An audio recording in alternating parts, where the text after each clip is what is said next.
നമ്മളൊരു വീഡിയോ ഒക്കെ ചെയ്തിട്ട്.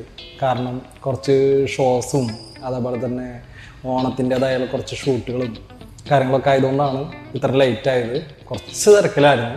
നിങ്ങൾക്കുള്ള അടുത്തൊരു കണ്ടന്റ് നമ്മളുടെ ഈ വീഡിയോ ഷൂട്ടിൻ്റെ ഇടയിലൊക്കെ കിട്ടിയായിരുന്നു. അപ്പോൾ അത് നിങ്ങൾക്ക് പങ്കുവയ്ക്കാൻ വേണ്ടിയിട്ടാണ് ഇന്നൊരു വീഡിയോ ചെയ്യുന്നത്. അപ്പോൾ ഇന്ന് ചെയ്യാൻ പോകുന്ന വീഡിയോ എന്ന് പറഞ്ഞു കഴിഞ്ഞിട്ടുണ്ടെങ്കിൽ, ഈ സോങ്ങൊക്കെ ഷൂട്ട് ചെയ്യുന്ന സമയത്ത് അതിനകത്ത് വീഡിയോ വളരെ സ്മൂത്തായിട്ട് സ്ലോ മോഷനിലായിരിക്കും. എന്നാൽ അതിൻ്റെ ലിപ്സിങ്കൊക്കെ വളരെ കറക്റ്റുമായിരിക്കും. എങ്ങനെയായിരിക്കും ഇങ്ങനൊരു വീഡിയോ ഷൂട്ട് ചെയ്യണമെന്ന് നിങ്ങൾ ആലോചിച്ചിട്ടുണ്ടോ? ഇത് ഇപ്പോൾ കണ്ടുപിടിച്ച ഒരു ട്രിക്കൊന്നല്ല കേട്ടോ. കാരണം ഒത്തിരി നാളുകൾക്ക് മുമ്പ് മുതലേ ഇതേപോലെയുള്ള വീഡിയോസൊക്കെ നമ്മൾ ഒത്തിരി കണ്ടിട്ടുണ്ടാവും. ഇതെങ്ങനെയാണ് ചെയ്യുക എന്നുള്ളത് മറ്റുള്ള സോഫ്റ്റ്വെയറിലൊക്കെ ചെയ്യാൻ വളരെ ഈസിയാണ്.